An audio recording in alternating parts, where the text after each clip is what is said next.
um, um, dharma to worship the Supreme Personality of Godhead and have fully understanding of the principles of Krishna consciousness, specifically the principle of Ishavasya principle, that everything belongs to the Lord. So a Vedic Kshatriya is considered a saintly king because they fully understand the relationship and the position with the personality of Godhead. So they don't consider themselves the owner of the land, or this is my property, or the opulence that a king has to have belongs to me, and like that. They have a perfect understanding. And therefore, they can protect society, they can engage society in such a way. They can make sure that all the members of society are also performing the sacrifices. They engage in the sacrifice for the satisfaction of Lord Vishnu. And that's how a perfect society works. So now what we experience is the collapse that happens in Kali Yuga of the Vedic culture, the Varnashram institution. So we have unqualified leaders of society that are being advised by unqualified, how you say, we can't even call them brahmanas, but unqualified intelligentsia, one sense to say it, like that. So we have, governments now that are being elected. Prabhupada like to say this: they elected democratically from the people. What is it? The people.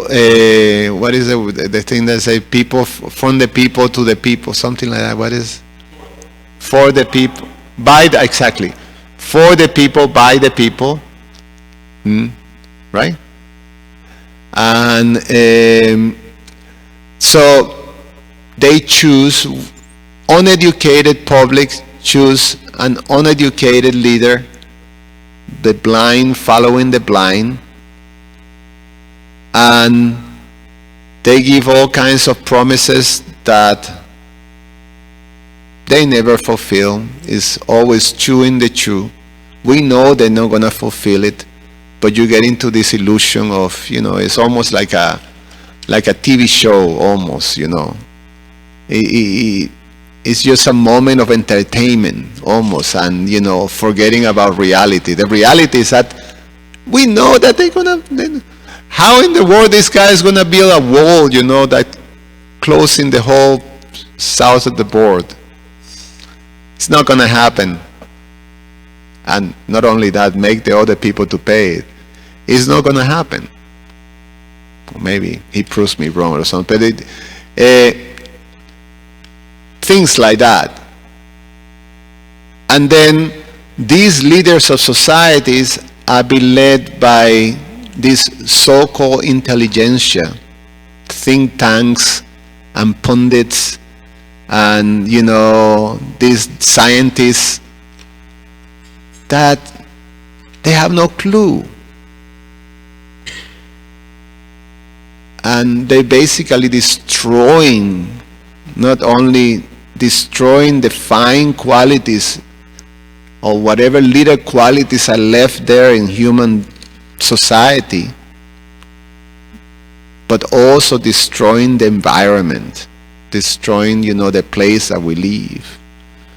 So this is a result of this breakdown.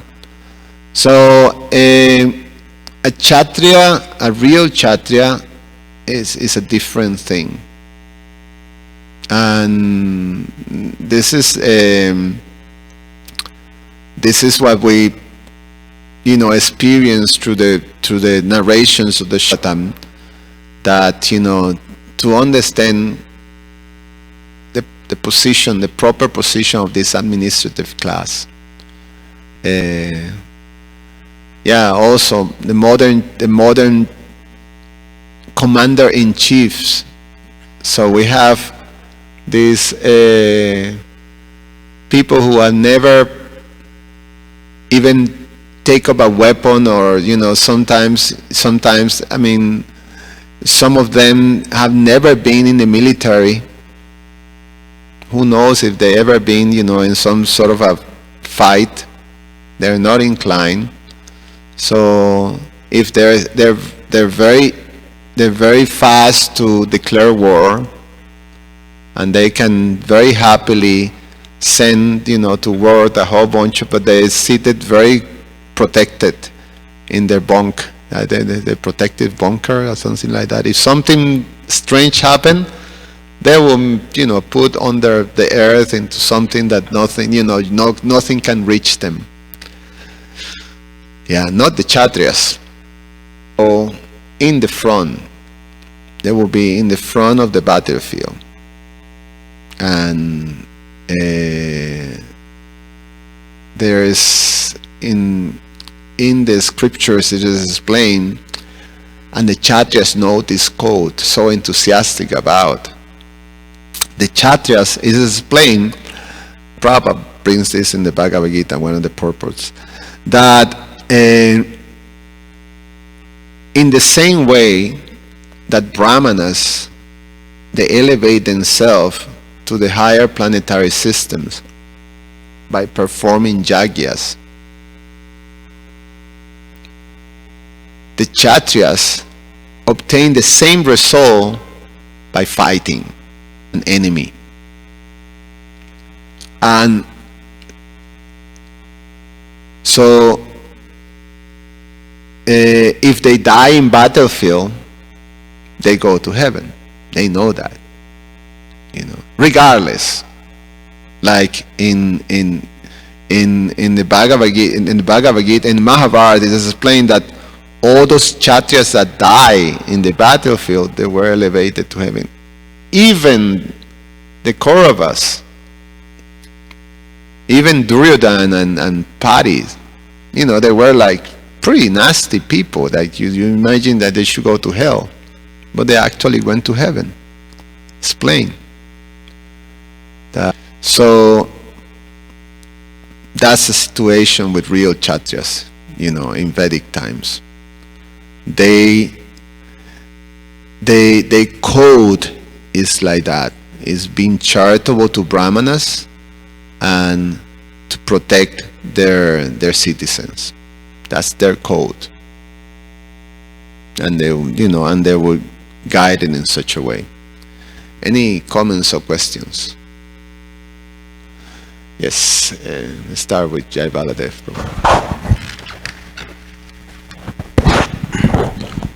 Hare Krishna. Thank you for your class. You were mentioning bogus leaders who chew the chew, modern day leaders and some leaders in the past. The one thing I appreciate about that point is that a lot of times we think unless I have a leadership position, then I have no influence at all. And we can see that's not true, because That I have what? that I have no influence at all. If I'm not in a president or CEO, this or that, then I have no influence at all. And the reason I say this is not true, because it's according to Sasha, because the one thing that really stuck out in my mind in this purport is that Prahlad Maharaj is compared to a moon.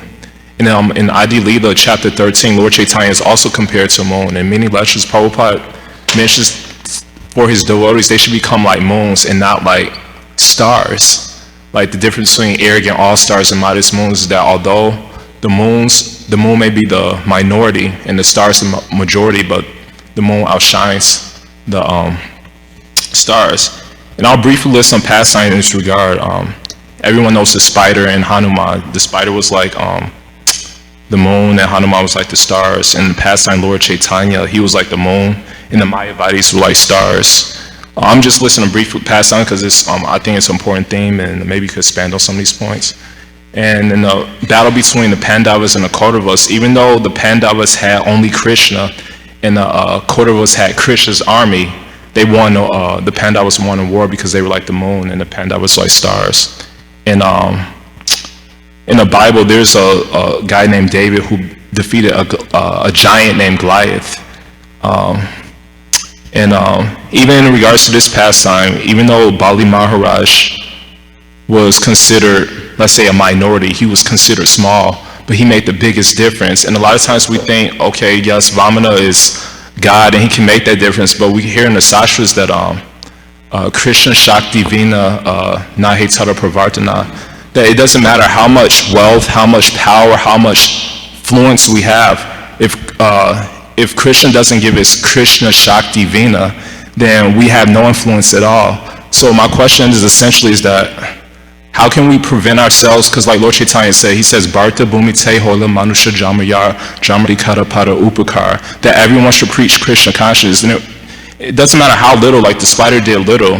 So a lot of times we think, yeah, maybe, I can't preach Krishna consciousness, I can't go on a Vyasa sign, but we're all discussing Krishna consciousness with each other, hopefully, in our little conversations. But how important is it for us not to become discouraged that just because I don't know tons of verses, or I'm not in a position of leadership that it doesn't matter how small you are, you can make the greatest difference, considering you have that consciousness of a modest moon and not a star. So I think these are one of the most important points, and the theme comes up, like I mentioned, so many times. So maybe you could elaborate on that point a little bit.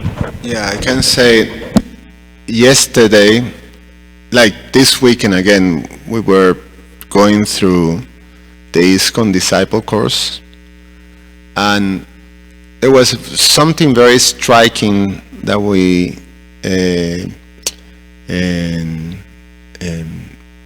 discussed, that it came in the presentation that was put together by ISKCON, that there's a particular element that makes, it's almost like the necessary key element, or the necessary thing that allows everything, that holds everything together, and that allows not only individuals but a society to thrive, and will also is the element that will protect and guarantee the functioning of the society of devotees to go through in the future and the future like that. And it's just one element, and that element is cooperation. And it's very striking when you analyze it, carefully. Prabhupada gave, that was his last instruction that was given, cooperate together. And what cooperation does is, when we analyze it like a sutra, that it has volumes of significance and applications in all levels, is that we all have a particular part to play, and those parts, in different times, they may, evolve or change, but we always have a part to play, and we have to understand how this principle of cooperation applies. Meaning that, is a fit into a whole machine, and we have to be very aware of the other parts and function accordingly to our part, and be very satisfied with that, without appreciating the parts that the other parts are playing. So how we can in our position feel not only empowered or encouraged to contribute, or to do a particular service, or to present Krishna consciousness, It depends on, the level of cooperation that we have with what Prabhupada has given. Meaning, there were many powerful codes that Prabhupada left us as structure. An institution with a structure. There's a GBC, there's Sono, there's temple presidents, like that. And it's a worldwide community full of diversity. So you have spiders, you have Hanumans, you have squirrels, you have, there's diversity from tiny to and all different levels of capacities.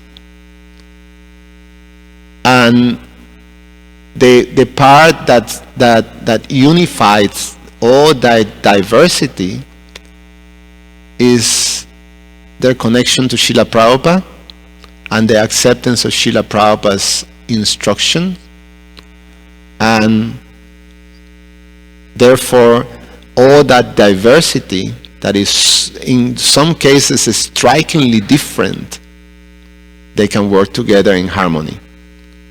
And that element that allows cooperation means that we really have to develop Krishna consciousness, because that unity is only possible by Krishna consciousness.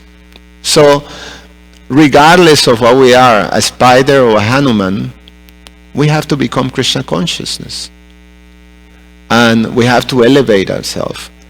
And Prabhupada gave us, same thing, a set of instruction on how to do that.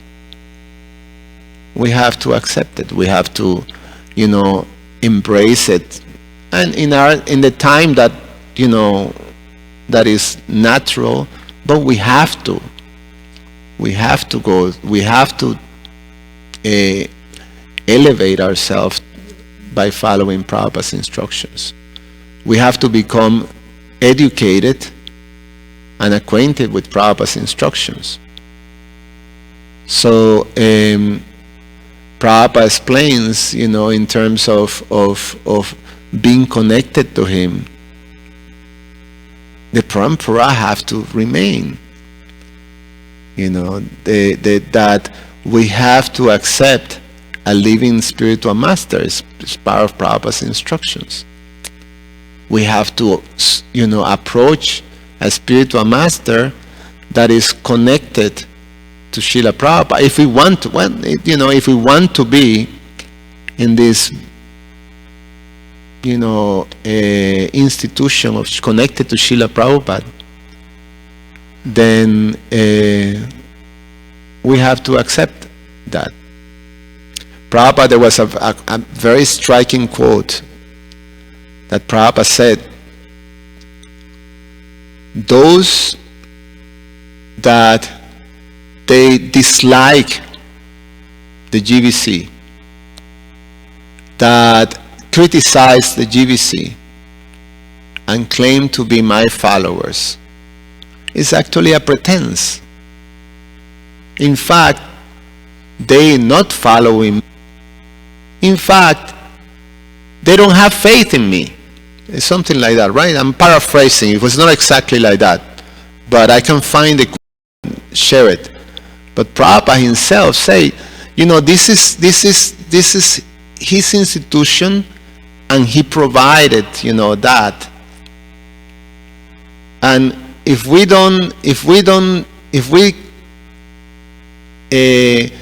try to, on the plea of, I don't like this individual, and I disagree with this thing, I disagree with that, start to try to attack Prabhupada's structure and get away with that, then we lack in faith in Srila Prabhupada.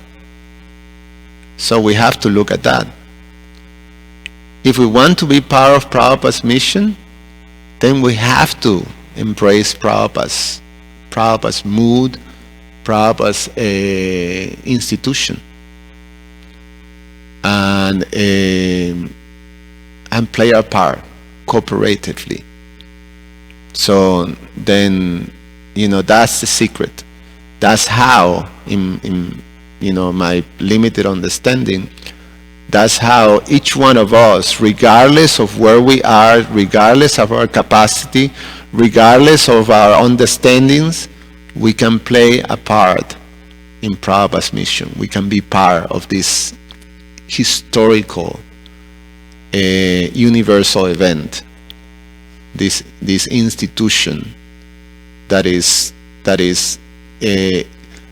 actually, part of a very important event in the history of the verse, ISKCON.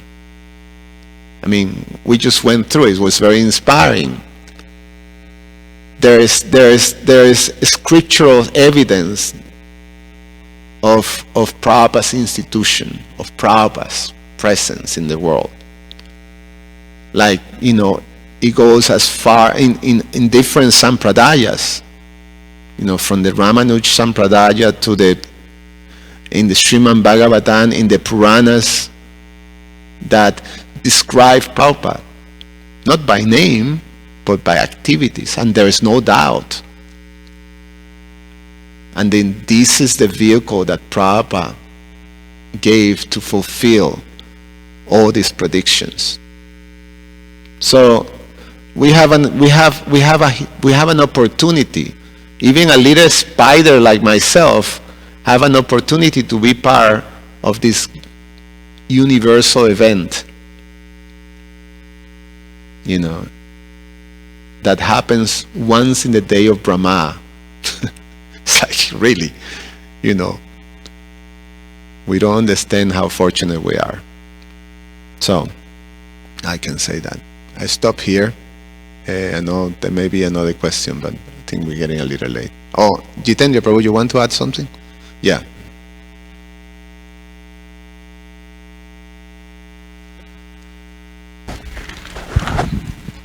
I just remember, when you said cooperate, Prabhupada said cooperate and organize freely. That was the end. That was the other part of the phrase that you said.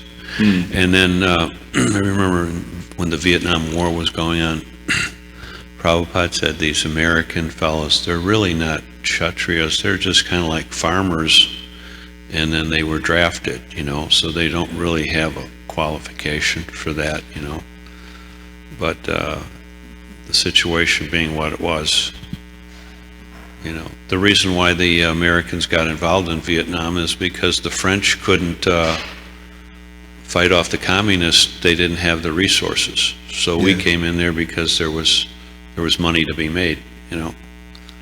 So that's my understanding. Yeah, they send all these poor. I mean, basically 90% of the soldiers that they engage, they all end completely traumatized. I mean, messed up mentally because they don't have the psychophysical makeup to be a warrior. So they get completely traumatized. They're messed up for life. Well, Americans, they just want like barbecue, football games, and fast cars, and that's all. Killing someone, for a Kshatriya is like, if you have to kill, it's like, you're going, you do. Right. You do a transaction in the store or something like that, Thank you, Prabhu. Thank you. His Divine Grace, A.C. Bhaktivedanta Swami, Srila Prabhupada Ki Jai. Grantara Srimad Bhagavatam.